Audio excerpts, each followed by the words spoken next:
up, stand up, Africa. Gëmal sa bopp, gëm li nga doon. Lu bare nga am, lu bare nga mën. Je suis très très contente d'être là et j'aimerais vous raconter un peu comment je me suis retrouvée là.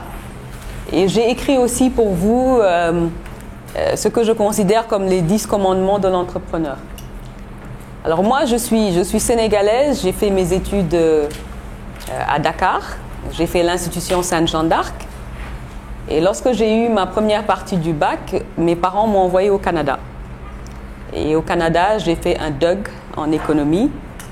Et je suis ensuite allée à HEC, Montréal, où j'ai fait un bachelor en finance. Après mes études au Canada, je suis rentrée. Je ne suis pas restée parce que je trouvais qu'il faisait beaucoup trop froid. Et je suis rentrée à Dakar et j'ai commencé, mon premier travail a été à l'ISM. Il y a de cela presque 24 ans. Et ensuite, j'ai rejoint Ernst & Young. J'ai fait une carrière en audit. Et ensuite, je me suis mariée. Et je me suis retrouvée en Afrique du Sud avec mon mari.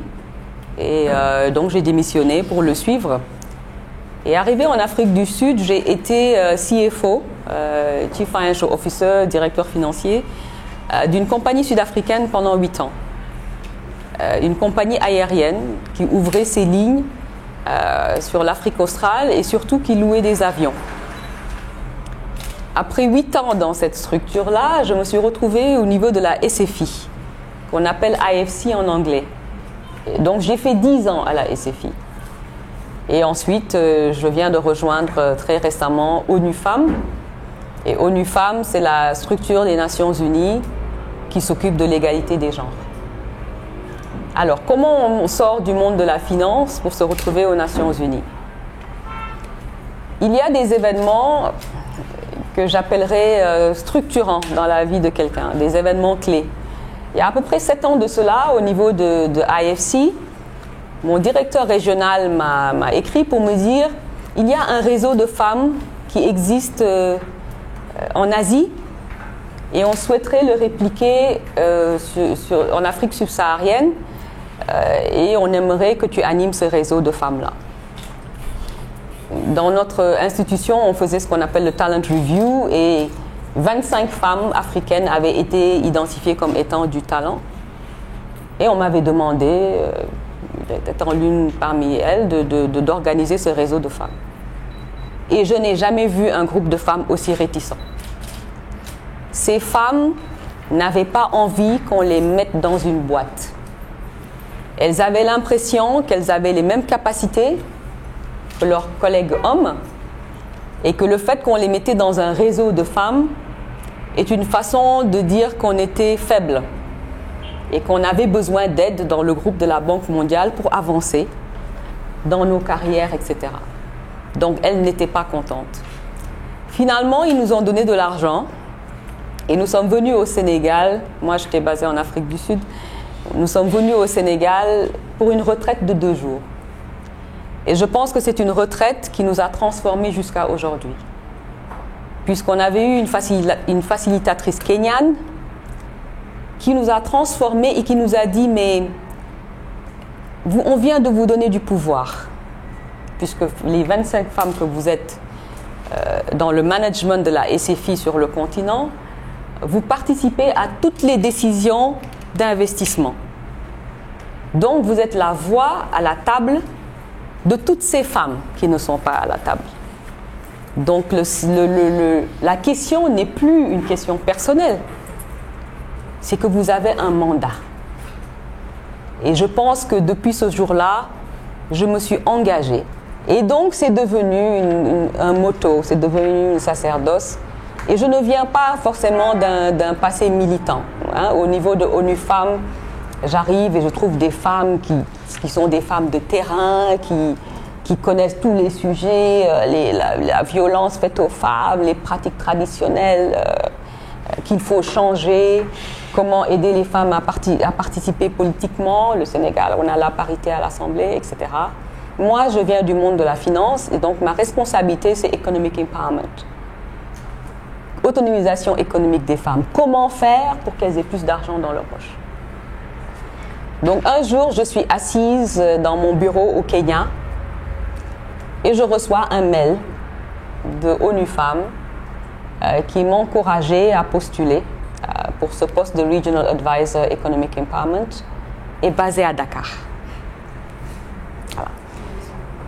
Ça, c'est ce que j'appelle quand les étoiles sont alignées. Hein. Moi, je rentrais chez moi pour travailler sur un sujet qui me passionne et dans mon propre pays et avec des responsabilités sous-régionales d'Afrique de l'Ouest et du Centre.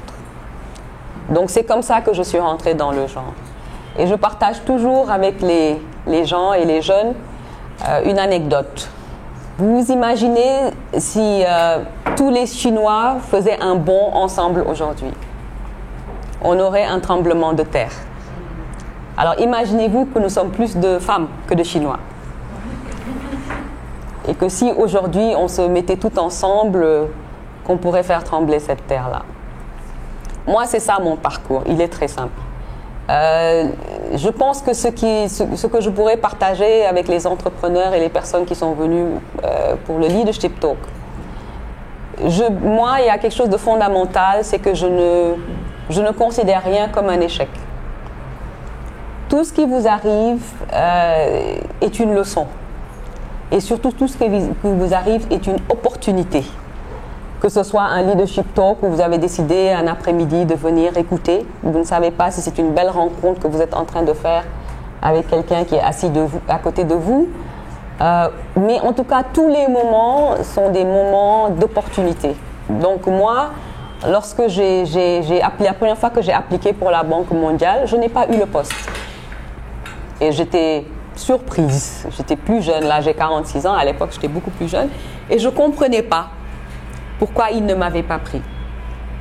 Je me suis dit, mais c'est quelqu'un qui doit connaître quelqu'un, etc. Et je me suis rendu compte qu'un an plus tard, je suis rentrée au niveau de IFC, qui est toujours le groupe de la Banque mondiale, mais à un poste beaucoup plus élevé, un an plus tard. Donc ça veut dire que tout ce qui nous arrive, parfois, il faut toujours se dire, est-ce que c'est pas le timing? Est-ce que c'est une façon de me diriger vers autre chose? La deuxième chose qui est fondamentale dans mon approche leadership, c'est surtout que je suis toujours dans des moments de gratitude. Moi, ma reconnaissance, je l'écris tous les soirs et j'encourage les gens à le faire. Ça fait que vous vous retrouvez toujours dans une énergie positive, je dirais, dans tout ce que vous faites. Ensuite, il est très important de s'accompagner avec des gens qui vous inspirent. Moi, dans ma vie privée, j'ai très peu d'amis, très peu de fréquentation, parce que j'aime avoir des amis et des fréquentations qui m'inspirent. Des personnes qui me donnent envie de faire mieux, de faire plus, et surtout qui sont engagées. Et c'est extrêmement important. La quatrième chose que je dirais en termes de leadership, c'est qu'il faut savoir partager ces opportunités avec les autres. Plus vous aidez les autres à se développer, plus vous allez vous développer. Dans le cadre de mon travail, plusieurs fois, on m'a proposé des postes dans des conseils d'administration. Quand j'étais au niveau de la SFI, je ne pouvais pas accepter ces postes-là. Puisque c'est une entité, c'est une institution qui a énormément d'investissements dans le secteur bancaire. Et la plupart de ces offres que je recevais de conseils d'administration étaient dans ce secteur-là. Donc je ne pouvais pas les accepter. Mais quelque chose qui est fondamental, c'est que je recommandais toujours quelqu'un. Donc si aujourd'hui vous avez une opportunité de stage ou une proposition que vous ne pouvez pas saisir, il est important de donner cette opportunité-là à quelqu'un d'autre. Parce que vous serez étonné, plus vous donnez, plus vous recevez. Ça, je trouve que c'est extrêmement fondamental. Et c'est ça qui a forgé mon parcours. Et c'est ça qui fait qu'aujourd'hui, j'ai pu rentrer au Sénégal. Parce que jusqu'à présent, je ne sais pas qui a envoyé mon CV à ONU Femmes. Lorsque nous parlons d'entrepreneuriat et de genre, on parle de deux choses très importantes. Moi, lorsque je regarde le genre, je vois une pyramide. Et dans cette pyramide-là, le top, le sommet, c'est le leadership. Et quand je parle de leadership, ce sont les femmes dans des postes de décision. D'ailleurs, on l'a dit lors du lancement du club d'investissement des femmes, le 8 mars, les femmes sénégalaises ont lancé le premier club d'investissement, 250 millions. Et l'objectif, c'est que d'ici un an, de créer un fonds d'investissement, un capital risque, pour les PME et PMI qui appartiennent aux femmes. Messieurs, je suis désolée, mais c'est pour les femmes. Et on lui disait que nous aimerions, à part la parité, ça c'est la participation politique, avoir des femmes dans les conseils d'administration des compagnies publiques et parapubliques. Ensuite, lorsque nous parlons de genre, nous parlons de l'entrepreneuriat qui est vraiment juste après le leadership.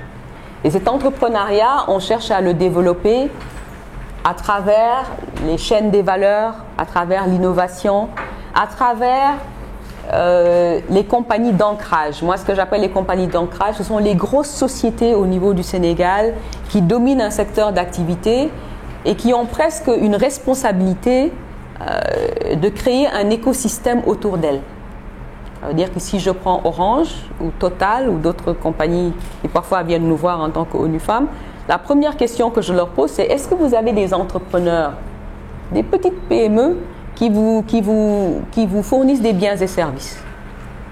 Puisque c'est comme ça qu'on crée de la richesse, parce qu'eux, ils ont d'énormes budgets et avec ces budgets-là, ils peuvent inciter l'entrepreneuriat à se développer autour d'elles.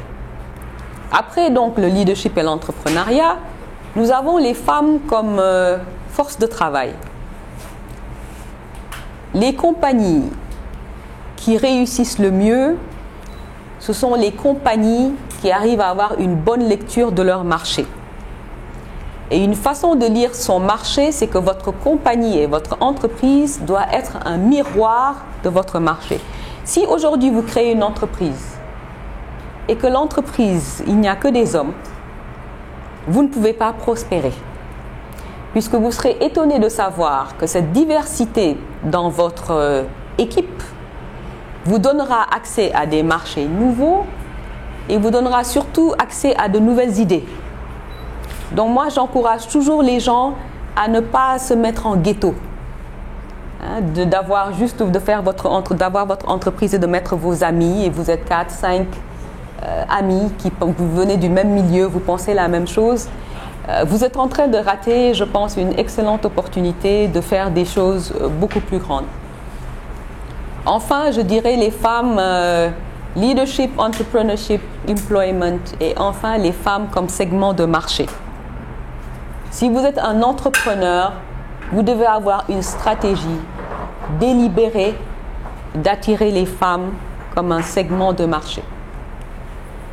Je vous donne l'exemple de certaines banques nigérianes, comme Access Bank Nigeria, qui a un département qui ne fait que ça. Ils appellent ça Women, Banking on Women.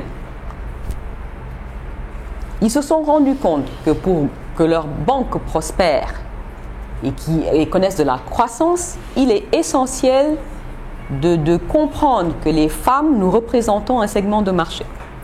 Si je suis aujourd'hui une compagnie d'assurance et je n'ai pas de stratégie délibérée pour comprendre les femmes,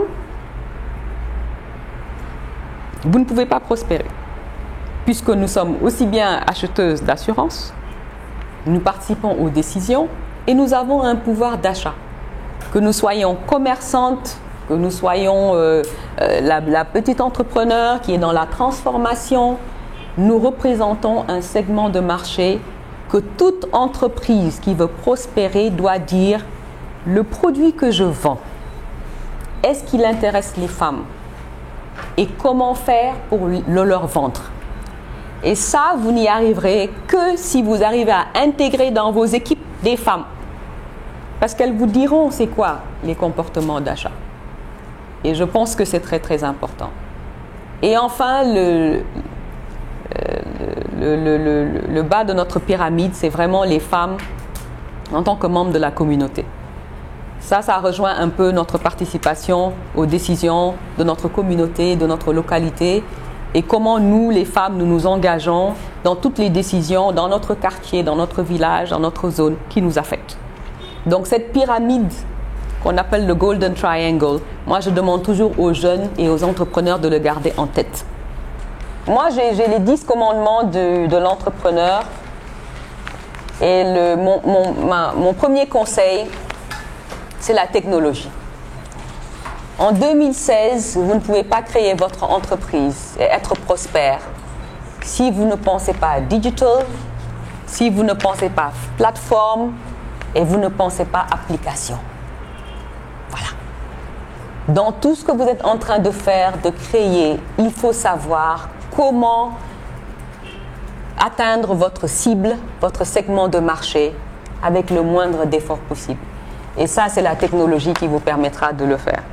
On a un exemple très récent de la dame qui a créé la plateforme Soretool et qui permet justement à ces coopératives de femmes, etc., de vendre en ligne leurs produits. Donc, technologie, ça, c'est number one. La deuxième chose que je dirais à des entrepreneurs, c'est qu'il vous faut un réseau, que j'appelle un network. Il faut choisir vos amis et il faut choisir vos partenaires. Et il faut vraiment que vous fassiez un effort délibéré, que quand vous vous levez pour aller quelque part, que vous n'allez pas voir des gens qui ont les mêmes problèmes que vous, mais des gens qui ont des solutions. Voilà. Parce que sinon, vous allez rester dans vos problèmes, dans votre cercle, voilà. Donc, il faut aller voir au-delà de votre cercle et peut-être justement aller à des leadership talks, aller à des forums où vous pouvez rencontrer des gens qui ont des idées et que vous partez vraiment avec un autre mindset et une ouverture sur le monde. Pour être riche en tant qu'entrepreneur, il faut apporter une solution à un marché. Moi, je vois que vous avez Steve Jobs comme poster. Pourquoi? Ça veut dire qu'aujourd'hui, si vous êtes un entrepreneur, vous essayez de regarder et vous dites, c'est quoi le problème? Et quelle est la solution que je peux apporter? Parce que c'est cette solution-là, à ces milliers de personnes, qui vous rendra riche. Je dirais aussi aux jeunes de se prendre très au sérieux. Toutes les rencontres sont importantes. Et vous devez arriver extrêmement préparé, extrêmement net et à l'heure. Moi, pour venir ici cet après-midi, je suis venue ce matin. Je ne connaissais pas le Synapse Center. Mais je ne voulais pas venir à 4 heures passées, perdu, essoufflé, en train de chercher le Synapse Center. Donc ce matin, lorsque je suis sortie avec ma fille, je suis passée pour savoir c'est où. Et j'encourage les jeunes à faire pareil. Parfois, je donne des rendez-vous et les jeunes arrivent.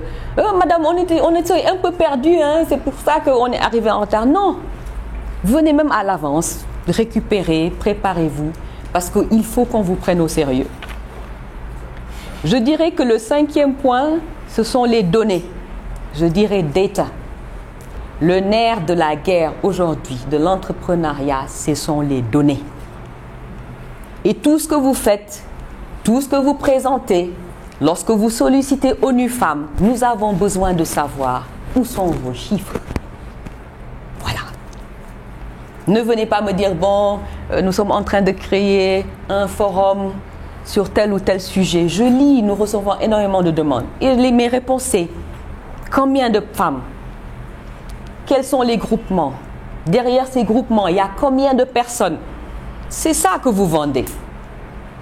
Puisque venir me dire je fais un forum, c'est parce que maintenant, dès que quelqu'un fait un forum avec 2-3 femmes, on me l'envoie. Nous faisons un forum, il y a des femmes, etc. Non, il faut me dire c'est quoi le gender machinery, qu'est-ce qu'il y a derrière, c'est quoi les chiffres. Et ça, je parle de ONU Femmes, donc encore plus dans le secteur privé, où lorsque vous avez une opportunité d'acquérir un nouveau client, il faut vraiment bien vous préparer et avoir toutes les données. Le point numéro 6, c'est par rapport à l'intégrité. Vous serez toujours, vous ferez face à des situations où votre intégrité sera en jeu. Et mon conseil en tant de leadership que je vous donne, c'est que parfois, il est préférable de de se retirer d'une situation, de walk away from a situation, comme on dit en anglais, parce que il est préférable de garder votre intégrité que de compromettre et de le regretter. Parce que ce recul que vous avez parfois l'impression de faire devant un deal, etc., je ne pense, puisque j'en ai parlé tout à l'heure, ce n'est pas un échec. C'est peut-être une autre opportunité qui est en train de se présenter et qu'il faut être il faut conserver ses valeurs. Numéro 7, il faut continuer à apprendre. Moi, j'ai 46 ans et jusqu'à aujourd'hui, j'apprends. J'achète des livres pour m'éduquer un peu plus. Je vais à des forums sur des sujets qui m'intéressent. Vous, en tant que jeune, en tant que leader, en tant qu'entrepreneur, vous devez continuer à être au fait de ce qui se fait dans votre domaine d'activité. Il faut rêver et avoir des rêves grandioses. Votre marché, ce n'est pas le Sénégal. Lorsque vous faites de l'agro-business, de la transformation, digital technology, votre marché, ce n'est pas le Sénégal. Votre marché, c'est la région, la sous-région. Votre marché, c'est le monde. Et c'est ça que je dis toujours aux jeunes, il faut rêver hors du Sénégal. Aujourd'hui, ça peut être peut-être votre stepping stone, c'est peut-être la première phase. Mais vraiment, the sky is the limit. Vous êtes aujourd'hui en 2016 avec toutes les technologies, votre marché, c'est le monde. Faites preuve de discipline avec votre temps et votre argent. Vous êtes jeune, vous êtes entrepreneur, vous commencez à faire de l'argent et très vite vous commencez à dépenser, à acheter des belles voitures, etc. Et tout d'un coup, l'entreprise n'arrive pas à suivre votre style de vie et elle fait faillite. Et enfin, ça j'insiste dessus, j'en ai parlé lorsque j'ai parlé du genre, il faut avoir une équipe diversifiée. La diversité de votre équipe de travail, ce sera la clé de votre succès. Il est essentiel d'avoir autour de vous des gens qui ne pensent pas comme vous. Lorsqu'on parle des femmes, moi je vous dis toujours que c'est le business case. On a l'exemple d'une compagnie en Inde, toujours dans le secteur minier, qui a commencé à prendre des femmes comme chauffeurs pour les gros engins. Cette compagnie a réussi à réduire ses accidents de 50%. Celui-là, vous n'avez plus besoin de lui parler de diversité, qu'il faut mettre des femmes dans votre entreprise, puisque lui, c'est le business case. D'abord, sa facture d'assurance a diminué, les temps de maintenance et de réparation de ses engins ont diminué, le profit de sa société a changé. Donc, lui, il sait qu'il y a quelque chose, il y a une valeur à avoir des employés et surtout de faire dans la diversité. La perspective, elle doit être un reflet de la communauté.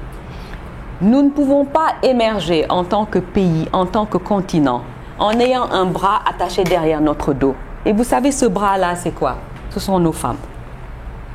Nous ne pouvons pas avoir des femmes qui travaillent la terre et qui ne sont pas propriétaires. Et moi, vous avez de la chance, je ne suis pas venue avec mon poster He for She.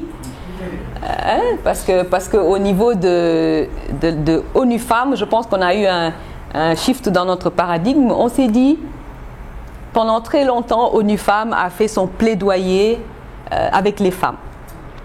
Il faut nous donner une place à la table, il faut que nous participons politiquement, il faut qu'on soit représentés. Et on s'est rendu compte que peut-être on réussirait un peu mieux en impliquant nos hommes. Et on a lancé cette campagne qui s'appelle le He for She. Et on a trouvé toutes les bonnes volontés qui ont voulu tenir ce poster et dire moi, je m'engage auprès de ma sœur, de ma femme et de mes filles. Et ça, c'est ce qu'on appelle nos He for She Champions. Je vois que Eliman Khan est là, je vois que Carlos est là. Donc, vous avez de la chance, je ne suis pas venue avec le poster, sinon j'aurais pris les photos de tous ces messieurs-là. Et c'est vraiment un engagement personnel et qui montre que vous soutenez les femmes et que j'aimerais que vous sortiez de notre discussion en ayant un peu plus vos lunettes genre avec vous, puisque parfois dans notre vie de tous les jours, on a tendance à oublier. Moi, je reviens d'Abidjan pour 2 jours et on a eu une conférence sur les agropoles, les zones économiques spéciales en agribusiness. Et pendant 2 jours, tous les panélistes étaient des hommes. pendant 2 jours. Moi, étant de ONU Femmes et ayant toujours mes lunettes genre, lorsque j'ai pris la parole, je leur ai dit qu'on ne peut pas parler d'agropole, d'agribusiness et d'agriculture sans les femmes. Et que j'imagine que eux, s'ils étaient allés à une conférence où il n'y avait que des blancs qui parlaient, ils auraient été aussi offusqués, n'est-ce pas? Mais les hommes étaient tellement étonnés de mon commentaire. Parce que pour eux, ça faisait 2 jours et ça n'avait gêné personne. Voilà, que tous les panélistes qui étaient là étaient des experts et que c'était une discussion d'expertise et que finalement le monsieur s'est confus en explication qu'ils avaient invité une femme qui finalement n'est pas venue, mais vraiment on a fait des efforts, etc. Et donc vous, vraiment, je vous demande que dans le cadre de votre travail, de vos activités, d'avoir cette petite sensibilité, que lorsque vous voyez des amis qui vous invitent et qui vous font une liste de panélistes, d'invités, que vous vous posez la question de savoir, est-ce que c'est équilibré? Est-ce que vous pensez que dans l'agribusiness, on n'a pas une femme qui pourrait en parler? Est-ce que vous n'avez pas des jeunes qui pourraient en parler? Parce que parfois aussi, nous les jeunes, on peut aller à des forums, il n'y a que des vieux qui parlent. Alors qu'ils ne sont pas forcément au fait de tout ce que vous rencontrez comme défi. Et donc, je pense que c'est très important de garder cette diversité, ce gender lens, comme j'appelle ça. Et c'est sur ça que je terminerai mon propos. Je suis très contente d'être venue. Je suis contente que Bernadette soit venue me chercher. Et c'est un plaisir d'être là. Merci.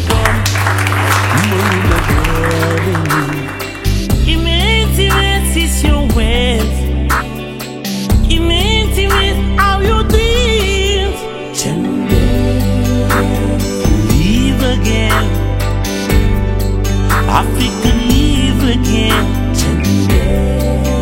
Stop, smile again. Africa, dream again. Je suis impressionnée par le fait que les groupes aient pu résumer aussi rapidement nos 30 minutes de discussion, mais c'est excellent. Non, l'intelligence collective, teamwork vraiment. Moi, ce qui m'a le plus marqué dans mes 24 ans de carrière et mes 46 ans de vie, c'est que les événements les plus structurants, qui font le plus peur, qui me demandent de vraiment sortir de mes zones de confort, ont été mes meilleurs moments. Et donc, j'encourage tout le monde. Alors, lorsque vous êtes par rapport à une croisée des chemins, où la décision est difficile, ça vous demande parfois de sortir de votre domaine de compétences, de sortir de votre pays, il faut le faire.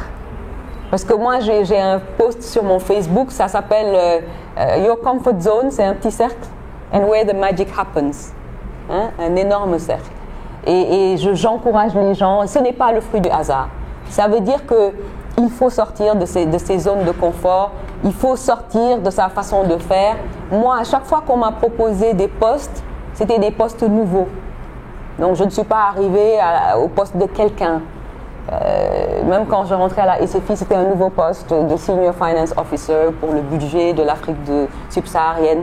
Ils avaient envie de faire quelque chose, ils ne savaient pas comment le structurer.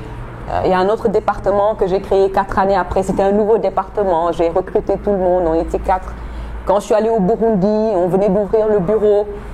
C'était des pays post-conflit qui sortaient de situations de guerre. Mais ce sont ces défis-là qui ont fait la personne que je suis aujourd'hui. Alors, comment trouver des fonds? Ça, c'est une question que tous les entrepreneurs posent. Et ma réponse est très simple.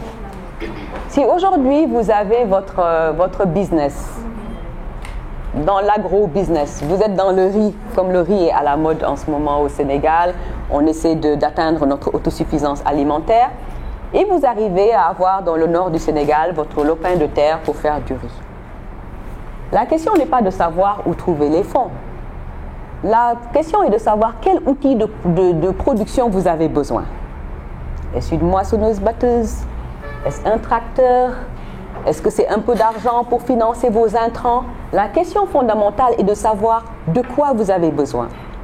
Parce que la réponse à cette question vous donne tout un spectrum d'outils d'accès au financement qui ne sont pas les mêmes. Si vous êtes un docteur et vous venez de vous installer et vous avez besoin d'une machine pour faire des échographies, vous êtes un gynécologue, La question qu'on se pose n'est pas est-ce que j'ai besoin de fonds, c'est que comment faire pour me procurer cet outil de travail qui est la machine pour faire mon échographie. Au Sénégal, on a l'opportunité d'avoir une loi sur le leasing, le crédit bail. Et le leasing, c'est une forme d'accès au financement où l'outil de production appartient à la compagnie de leasing tant que vous n'avez pas fini de payer. La plus grande compagnie de leasing au Sénégal s'appelle Locafrique. Notez ça, puisque le jour où vous avez créé votre entreprise et vous avez besoin d'un véhicule de livraison, vous avez besoin d'équipements, d'ordinateurs, etc. Le leasing, qui est un outil d'accès au financement qui est très intéressant puisque la garantie est le bien. C'est la machine qui reste le collateral, qui reste la garantie par rapport à ce produit-là. Est-ce que vous avez besoin d'un fonds de roulement?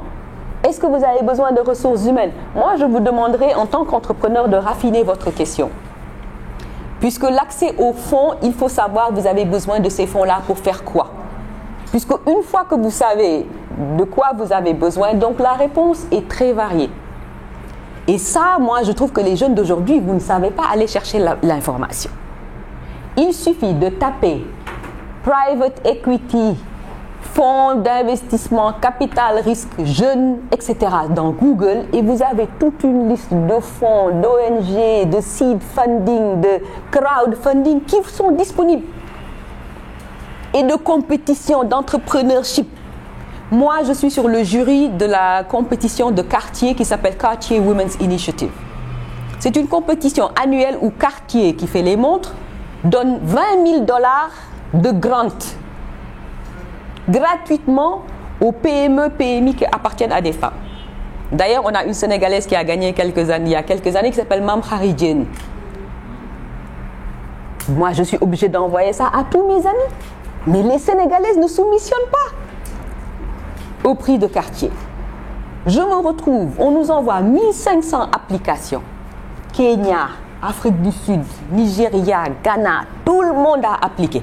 Je suis obligée de poster ça sur mon Facebook pour encourager mes amis à partager. Quelqu'un vous dit, venez, je vous donne 10 millions de financement avec un accompagnement de McKinsey d'une année. Et pas un seul Sénégalais n'a appliqué. Waouh! Comment développer un projet? Moi, je dis toujours que je rencontre des jeunes qui veulent manger un éléphant. Vous savez comment on mange un éléphant? De toute façon, on ne peut pas l'avaler d'un coup. Donc, on est obligé de le manger par petits morceaux. Donc, ils arrivent avec des projets grandioses. Il faut le faire par phase. Je leur demande toujours, vous voulez une maison ou vous voulez un château? Parce que le project management, mettre en place un projet de développement, c'est vraiment faire, est-ce que je veux faire une petite maison? Est-ce que je veux faire une case? Est-ce que je veux faire un château? Puisque les trois choses demandent des ressources très, très, très différentes. Donc moi, je vous demande toujours de réfléchir à votre projet. Et je dis toujours en project management, l'exemple que je donne, c'est comment faire un gâteau. Si aujourd'hui on vous dit le b.a.-ba du project management, c'est comment faire un gâteau. Pour faire un gâteau, quelqu'un dit il faut de la farine, il faut du chocolat. Non, il faut déjà savoir quel gâteau vous voulez faire. N'est-ce pas? On dit je veux faire un cake. D'accord? Donc on est d'accord maintenant sur le produit. Après cela, on dit donc il me faut des ingrédients. Vous allez au marché, acheter vos ingrédients, les choses dont vous avez besoin pour faire ce gâteau-là. Ensuite, il vous faut un four. Donc, votre projet, c'est faire un gâteau. C'est la même chose. Alors, qu'avez-vous rencontré comme contrainte? Moi, je pense qu'en tant que femme, il est très important d'avoir un support system, d'avoir un soutien. Moi, j'ai beaucoup de chance. J'ai la même nounou qui s'appelle Rama depuis bientôt 17 ans. Rama a fait le tour du monde avec moi et ma famille. Et je pense qu'aujourd'hui, je ne pourrais pas être ce que je suis sans Rama. Voilà. Rama a géré la maison, a géré les enfants, m'a géré. Et je pense qu'il est très important en tant que femme, en tant que jeune, en tant qu'entrepreneur, d'avoir autour de soi un système de soutien, que ce soit familial, ses parents, les grands-parents. Mais tout le monde joue un rôle, sinon on ne peut pas faire les superwomen. Moi, dans le cadre de mon travail, je voyage et je sais que quand je voyage, je ne me soucie pas parce que j'ai plus qu'une nounou, j'ai une gouvernante qui m'épaule. Alors, quelles sont les opportunités qu'ONU Femmes offre aux jeunes? Mon Dieu, ça là, c'est la même question que tout à l'heure. Vous savez, toutes les grandes institutions, worldbank.org, onu.org, africandevelopmentbank.org, toutes les institutions du monde ont un programme pour les jeunes. On appelle ça les Young Professionals.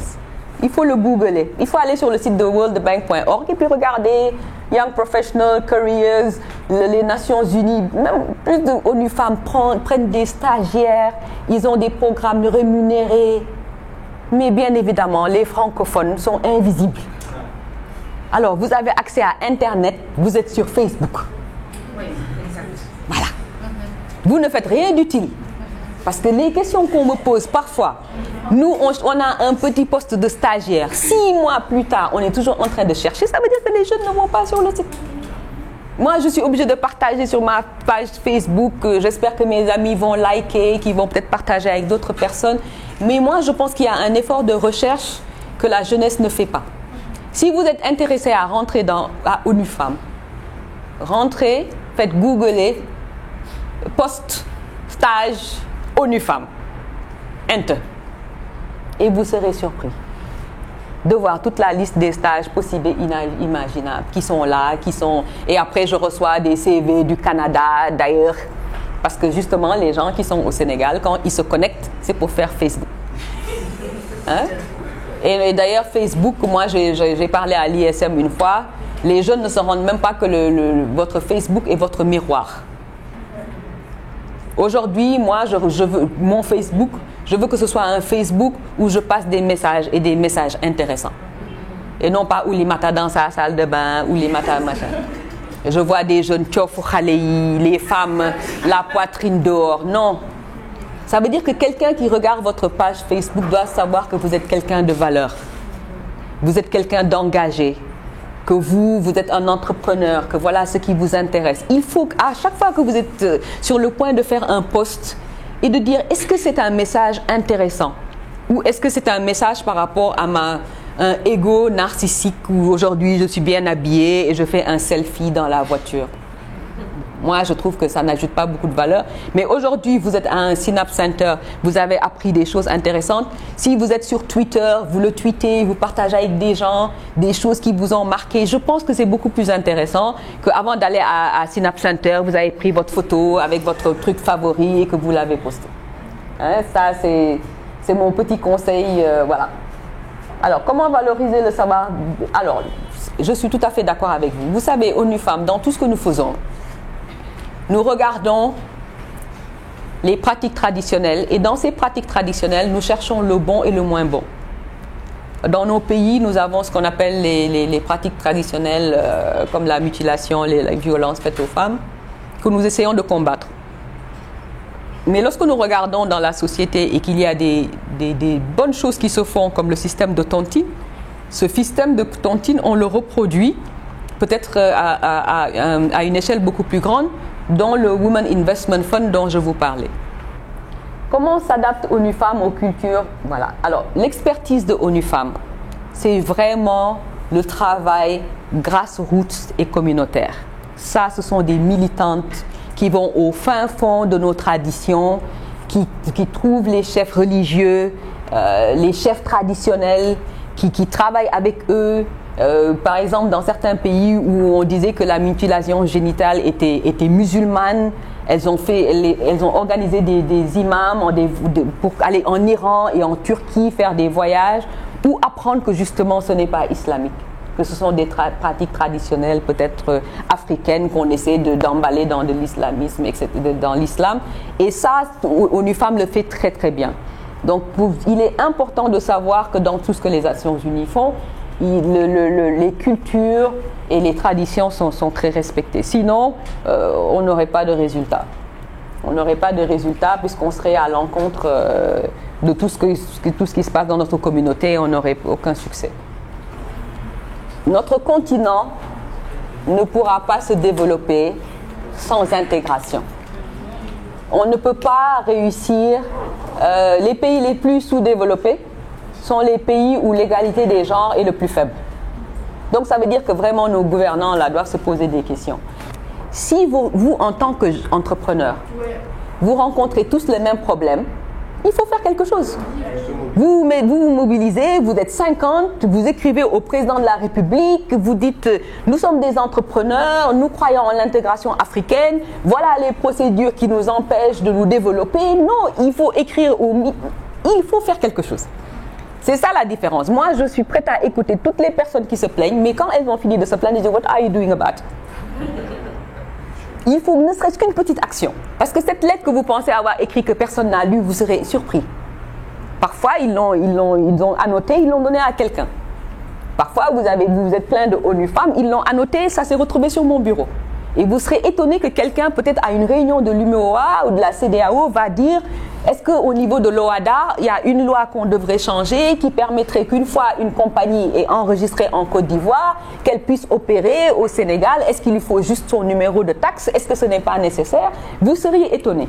Donc moi, je vous pousse, ce sera déjà mon dernier mot, à l'action.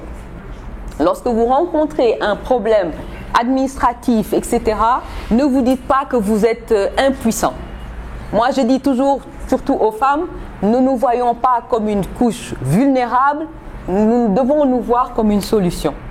Et ce sera mon dernier mot pour ce soir. Merci beaucoup.